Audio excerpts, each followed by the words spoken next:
하나님의 평화가 말씀을 듣는 우리 가운데 함께 하시길 빕니다.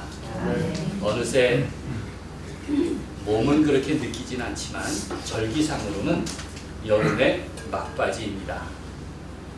우리가 살아온 경험으로 시절도 계절도 다 자신의 길을 지키고 있음을 느낍니다.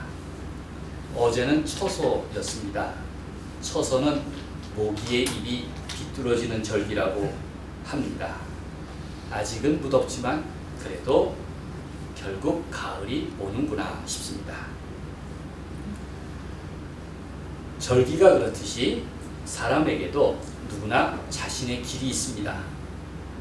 사람들은 평생 내 길, 나의 길을 의식하면서 살아갑니다.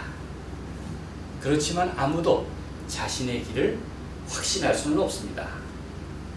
그래서 사람이 자주 변한다고 해서 사람 10번 된다는 속담도 있습니다. 사실 누구나 자기가 어려서 품었던 희망대로 인생을 살기는 쉽지 않았을 것입니다.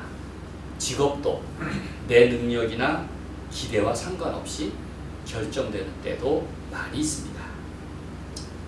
우리 부모님은 나에게 장차 무엇이 되기를 기대하셨을 것입니다. 또 우리 집 아이도 나중에 어떻게 될까? 우리가 소망을 갖고 있습니다. 아무도 알 수 없습니다. 그래서 내 길을 인도하시는 하나님의 은혜가 필요합니다. 주님, 우리 아이의 갈 길을 인도하옵소서. 자신의 미래를 향해 도전할 믿음을 주옵소서. 사람과 사회에 대한 두려움이 아니라 하나님을 경외하는 삶을 살게 해 주옵소서. 이렇게 기도하는 우리가 되기를 간절히 바랍니다. 루마니아 작가 콘스탄틴 비르질 게오르규라는 작가가 있습니다. 게오르규는 그의 아버지가 루마니아 정교회 사제였습니다. 아버지는 아들이 대를 이어서 정교회 사제가 되기를 원했지만, 그런데 게오르규가 선택한 것은 소설가였습니다. 그의 어릴 적 이름이 비르질입니다. 루마니아 정교회 전통에 따라 아이는 세례를 받은 날에 생일 축복을 받는데, 그런데 365일 중 비르질이라는 성인의 날은 없었습니다. 그래서 해마다 생일 축복을 받지 못하는 비르질은 아버지를 원망합니다. 왜 내게 좀 유명한 성인의 이름을 주지 않으셨나요? 베드로라든지 무슨 사도 요한이라든지 좀 유명한 이름을 주시지. 듣도 보도 못한 비르질. 그래서 아버지가 아이를 달래기 위해서 로마 제국의 대시인 중에 비르질이 있단다 라고 말해 주었지만, 어린 그에게는 아무런 위로가 되지 못했습니다. 그런데 게오르규는 이때 전 세계를 이끌어갈 말을 들었다고 했습니다. 그것은 너 자신이 성인이 되어라 라는 말이었습니다. 너 자신이 성인이 되어라. 너 자신이 되어라. 너 자신이 되어라 라는 말씀입니다. 부르심에 대한 확신이 소명이라면 그 소명은 자신의 생애를 이끌어갈 등불이 될 것입니다. 여러분도 평생 여러분을 이끌어온 등불을 가지고 계시죠? 등불이 무엇이었나 한번 곰곰이 묵상해 보시기 바랍니다. 오늘 본문은 아주 유명한 예레미야의 소명 기록입니다. 하나님께서 어린 예레미야를 택하셨고 부르셨습니다. 4절 말씀이 그렇습니다. 여호와의 말씀이 내게 임하니라 이르시되, 시작. 여호와의 말씀이 내게 임하니라 이르시되. 예레미야가 장래 희망을 말하기도 전에 하나님은 일찌감치 예레미야를 점 찍으셨습니다. 당신의 예언자로 삼으신 것입니다. 태중에 있을 때 배에서 나오기 전에 하나님이 예레미야를 부르셨다고 했습니다. 태어나기 전부터 성별하셨고 선지자로 선택하셨습니다. 무슨 유전자니 희망사항이니 능력 여부와 아무 상관없이 하나님이 강권하신 일입니다. 예레미야는 즉각 사양합니다. 나는 너무 어리고 그리고 선지자로 살기에는 말주변이 없습니다. 그렇게 변명합니다. 6절 말씀을 함께 읽겠습니다. 내가 이르되 슬프도소이다. 시작. 내가 이르되 슬프도소이다. 주 여호와여 보소서 나는 아이라 말할 줄을 알지 못하나이다 하니. 그런데 하나님 앞에서는 내가 어린 것이 또 말주변이 없는 것이 거절할 변명거리는 안 됩니다. 우리가 잘 아는 어린 사무엘은 말씀하옵소서 주의 종이 듣겠나이다. 이렇게 하나님의 말씀을 듣고 순순히 따랐습니다. 선지자 이사야도 내가 여기 있나이다. 나를 보내소서. 이렇게 응답했습니다. 성경에서 사무엘이나 이사야의 경우는 그 소명의 모범 사례라고 볼 수 있습니다. 어쩌면 나이나 말주변이 문제는 아니라는 것입니다. 사실 모세는 나이가 80살인데도 변명을 합니다. 나이 40살에 애굽에서부터 도망쳐 나와서 미디안 광야에서 숨어 지냈던 모세였습니다. 살인 혐의를 받았으니 이름을 내세우고 살 수도 없었습니다. 그러다가 죽기 전인데 나이 80살에 기회가 찾아온 것입니다. 그는 이미 잊혀진 인물인데 역사의 무대에 다시 등장할 찬스가 왔습니다. 그런데 그는 사양합니다. 그것도 무려 5차례나 변명하고 그리고 회피할 기회를 찾습니다. 출애굽기 3장과 4장은 이렇게 연달아서 말합니다. 내가 누구이기에? 내가 무엇이라고? 그들이 나를 믿지 아니하면 나는 본래 말을 잘하지 못하는 자니라. 이렇게 연달아서 변명을 하고 결국은 주여 보낼 만한 자를 보내소서. 이렇게 사양합니다. 나이가 어리거나 또 나이가 많은 것이 생각하기에 따라서는 다 약점일 수도 있습니다. 그런데 생각하기에 따라서는 다 장점이 될 수도 있습니다. 하나님의 관심은 사람의 관심과 그 기준이 달랐습니다. 하나님은 사람의 기준에 맞추지 않고 하나님의 필요에 따라서 사람을 부르셨습니다. 그러니 적다, 어리다, 말주변이 있다, 없다는 것이 핑계가 되지 않았습니다. 성경에 보면 하나님이 쓰시겠다고 하면 그 적대자 사울도 전도자 바울로 바꾸셨습니다. 하나님은 인간의 한계와 부족으로부터 시작하십니다.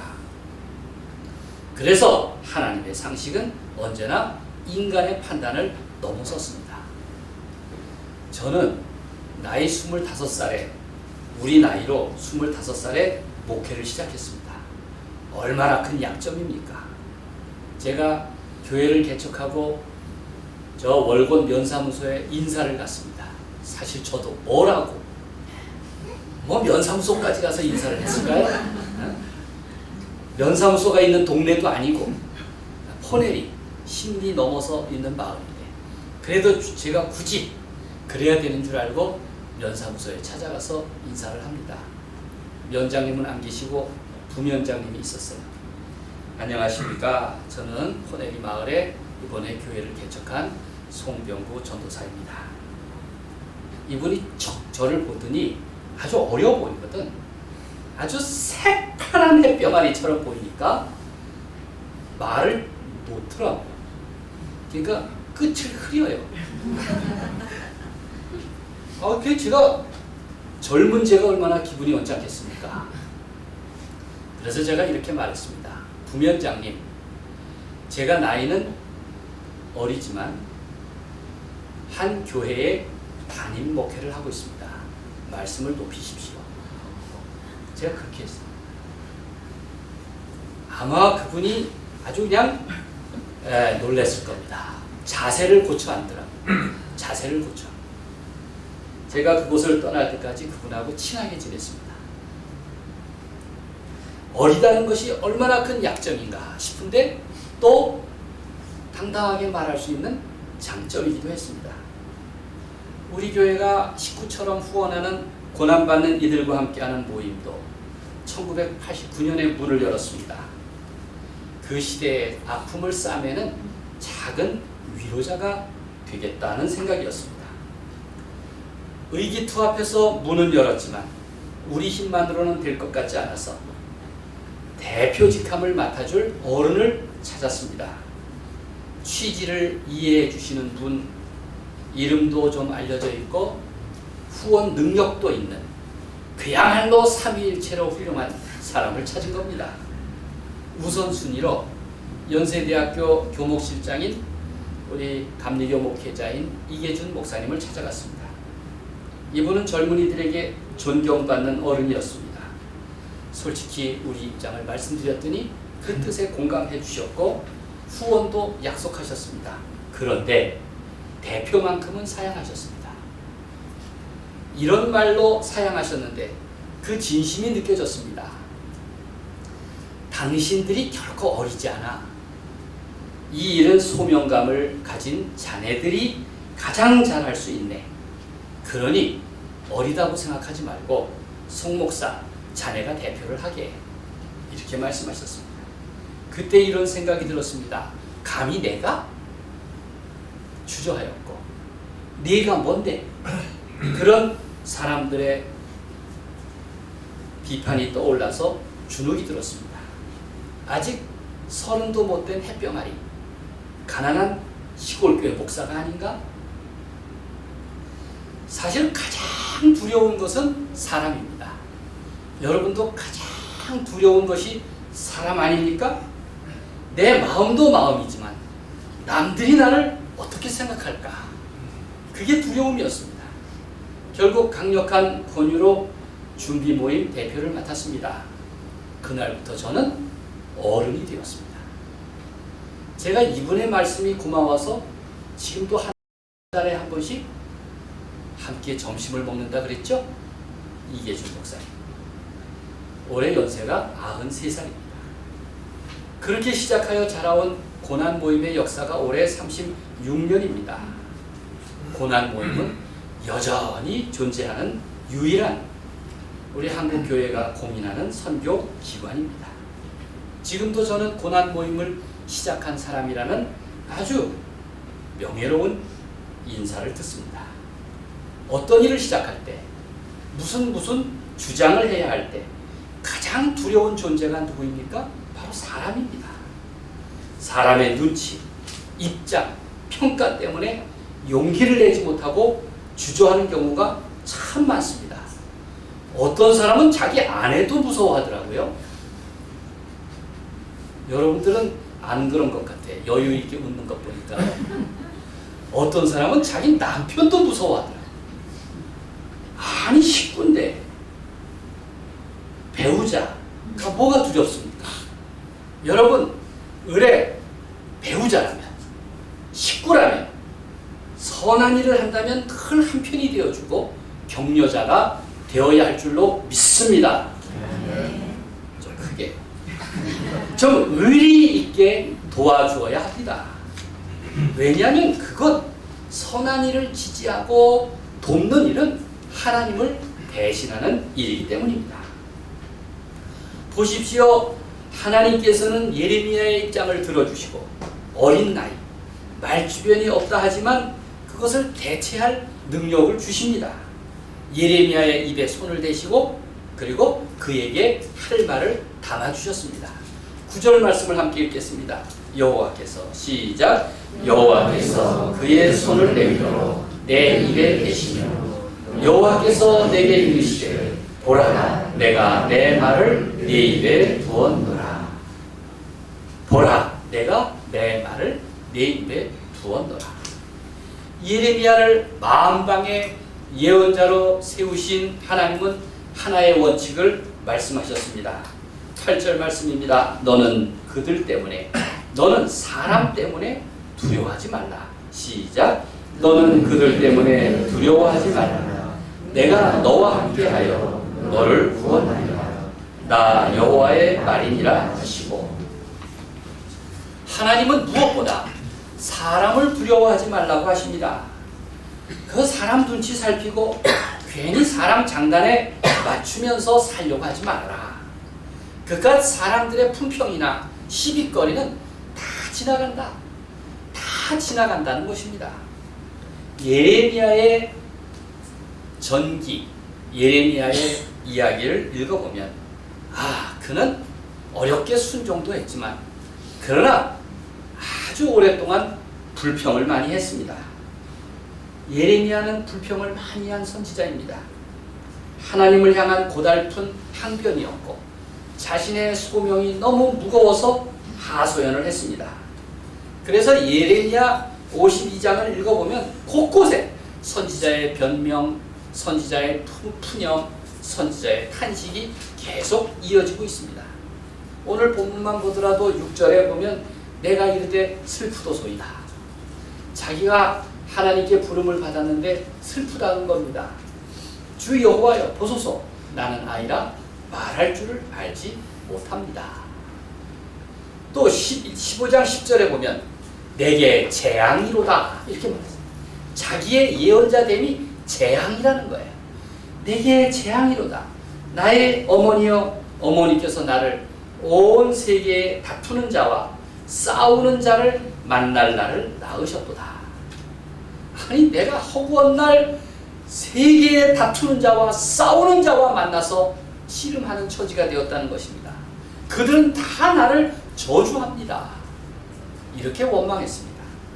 또 예레미야 20장 7절에 보면 여호와여 주께서 나를 권유하심으로 내가 그 권유를 받아 싸우며 주께서 나보다 강하사 이기셨으므로 내가 조롱거리가 되니 사람마다 종일토록 나를 조롱하나이다.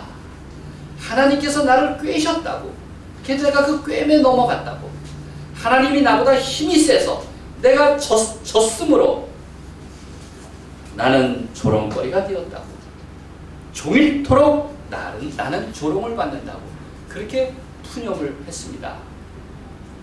여러분, 예레미야가 뭐 대단한 용기가 있는 사람인 것 같지만 한낱 사람이었습니다. 그는 그런 점에서 훨씬 인간적인 사람이었습니다. 이렇게 예레미야의 원망과 항변은 공감대가 넓습니다. 그는 평생 하나님의 말씀을 자기 입에 담고 살았습니다. 그를 가리켜서 눈물의 예언자라고 부릅니다. 하나님은 예레미야에게 말씀하십니다. 8절에 내가 너와 함께하여 너를 구원하리라.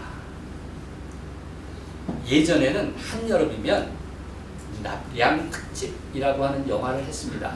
텔레비전에 보면 그냥 흰옷 소복을 입은 여인들이 등장하는 드라마도 했고, 또 서양에서는 조스라는 영화도 했습니다. 무더위를 식혀주는 아주 소름 돋는 영화가 조스입니다. 바다에 식인 상어가 나타납니다. 그런데 해수욕장 상인 번영회는 이를 알리려고 하는 보안관의 입을 막습니다. 소문이 나면 해수욕장에 손님이 뚝 끊길까봐 염려가 되었습니다. 소득이 줄어들까봐 많은 사람들에게 닥친 생명의 위협을 덮어버리려고 했습니다. 보안관의 입장에 서보십시오. 정말 진실을 말한다는 것, 정말 진실을 말한다는 그것은 얼마나 힘이 드는 일일까요? 예레미야의 예언이 남달리 더 힘든 것은 그가 전해야 하는 메시지의 그 얄궂음 때문입니다. 예레미야는 적군인 바벨론의 승리를 외치고, 그리고 자기 민족인 예루살렘을 향해서는 너희는 망한다, 그러니 항복해라, 이렇게 권고해야 하는 역할 때문입니다. 여러분, 지도자라면 이래야 되지 않겠습니까? 우리는 승리할 것입니다.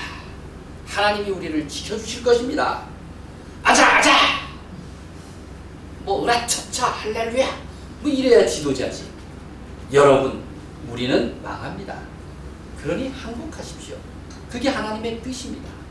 이렇게 얘기하면 그게 어떻게 예언자요, 지도자라고 말할 수 있습니까? 예레미야의 처지가 그랬습니다. 그는 시대를 거스르고 자기 민족을 거스르는 악역을 맡았습니다. 그래서 그는 그렇게 원망과 불평과 푸념을 늘어놨던 것입니다. 예레미야가 하나님의 말씀을 거스를 수 없는 까닭은 그게 개인의 문제가 아니라 민족의 사활이 걸린 문제였고 시대의 사명이었기 때문입니다. 나 혼자만의 문제가 아닙니다. 그러면 도망가면 되잖아요. 그런데 하나님의 역사와 관련된 일이었습니다. 소명은 무엇입니까? 하나님이 나를 세우셨다. 하나님이 나를 이렇게 살라고 하신다는 것에 대한 분명한 자각이고 고백입니다. 그 자각이야말로 힘든 일도 마다하지 않고 괴로운 일도 감당하고 하기 싫은 일도 하는 겁니다. 하나님은 어린 예레미야를 통해서 세상의 멸망도 보여주시고 다시 세우실 계획도 보여주십니다. 그게 오늘 본문 중에 10절 말씀입니다. 예언자는 오로지 주님의 말과 뜻을 따를 뿐입니다. 서두에서 말씀드린 콘스탄틴 비르질 게오르규, 그는 아버지의 소망대로 나중에 47살에 정교의 사제가 되었습니다. 먼저 소설가로 유명세를 떨쳤지만 이어서 그는 사제가 되어서 나중에 파리에 있는 교회에서 일했습니다. 게오르규는 그 시대의 예언자였습니다. 대표작 25시 덕분입니다. 여러분, 바이블 25를 말할 때 바이블 25시 그렇게 얘기하는 분들이 자주 있어요. 바이블은 25입니다. 이 바이블 25가 아니라 이 게오르규의 25시, 이 소설의 내용은 게오르규가 제2차 세계대전 때 루마니아 사람이지만 끌려가가지고 전쟁에 참전하게 됩니다. 그때 겪었던 생생한 체험이 이 소설의 바탕입니다. 요한 모리츠가 주인공인데 평범한 인간의 비극적인 인생을 통해서 약소국가 루마니아 민족이 겪어야 했던 아주 눈물겨운 고난을 재현하였습니다. 25시는 무슨 뜻일까요? 25시는 누구도 구원할 수 없는 절망의 시간을 상징합니다.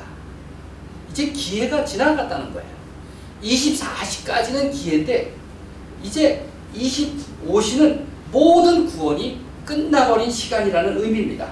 인간으로서 존엄의 가치가 상실하고 그리고 1차원적으로 점점 축소되어가는 그러한 사회를 말합니다. 최후의 시간에서 이미 1시간이나 더 지나버린 절망의 시간, 지금 우리 사회가 처한 순간이 바로 25시입니다. 그렇게 소설가는 말했습니다. 그는 정교의 사제보다는 소설가로서 더욱 사제의 직분을 감당한 사람입니다. 작가로서 시대의 예언자로 살았던 것입니다. 게오르규는 제2차 세계대전 참전 중에 잠수함을 타는 수병이었습니다. 그 당시 잠수함이야 얼마나 조악하고 기계적으로 결함이 많았겠습니까? 잠수함 내에 산소를 측정하는 게 어려워서 필수적으로 토끼장을 싣고 다녔습니다. 그래서 토끼가 산소의 부족을 민감하게 느끼면 이제 배가 떠올라야죠. 되죠. 이 게오르규의 역할은 잠수함 안에 있는 토끼의 상태를 측정하는 사람이었습니다. 밤낮 토끼를 쳐다봤어요. 이 토끼가 이제 산소가 부족해지면 예민하게 반응하니까 그때 그것을 알려주는 역할을 한 것입니다. 여러분, 게오르규의 말에 따르면 오늘의 그리스도인은 잠수함 안에 있는 토끼처럼 시대와 역사의 흐름 앞에 민감해야 된다. 그는 그 말을 늘 했습니다. 바로 역사의 파수꾼으로 살라는 뜻입니다. 여러분, 우리가 소명하지만 소명이 무엇입니까? 내게 맡겨진 무거운 사명이라고만 생각하지 마십시오. 소명은 하나님과의 관계입니다. 소명은 그저 어린 날 혹은 젊은 뜻에 국한되지 않습니다. 하나님은 순간순간 지금도 나를 부르십니다. 나더러 하나님과 관계를 맺기를 원하십니다. 그리고 내가 기도하는 대로 내 삶을 인도하십니다. 그것은 젊거나 나이가 들어서거나 마찬가지입니다. 이제 내 인생에 어떤 기회가 찾아온다면 너무 남의 눈치를 살피지 않았으면 좋겠습니다. 이 나이에 무슨, 나이 들어서 주책이지. 이런 말은 정직하지가 않습니다. 여러분 명심하십시오. 하나님께서 어린 예레미야에게 하신 말씀, 사람을 두려워하지 말아라. 너무 사람을 의식하고 살지 말아라. 남의 눈치를 살피고 입장을 따지고 세간의 평가 이런 것보다는 그저 하나님만 바라봐라. 하나님만 바라봐라. 이렇게 말씀하십니다. 오늘 설교 제목이 너 자신이 되어라 아닙니까? 비르질이 어려서 들은 말씀, 너 자신이 성인이 되어라. 남이 아니라 내 자신의 삶을 살아라. 이 말씀을 항상 명심하시길 바랍니다. 나는 남의 인생을 대신 사는 사람이 아닙니다. 하나님께서 내게 주신 나 자신의 삶을 결코 잊어서는 안 됩니다. 내 진정한 인생을 위해서라면 하나님을 붙들어라. 내가 믿고 의지하는 하나님, 언제나 나와 함께 하심을 고백하고 그리고 그 은총의 순간을 살아가는 우리가 되기를 바랍니다. 아멘. 내가 너와 함께하여 너를 구원하리라. 하나님이 함께 하시면 당당합니다. 하나님의 은혜가 늘 나와 함께 하셔서 그런 부르심 가운데 살아가는 우리 모두가 되기를 주님의 이름으로 간절히 축원합니다. 아멘.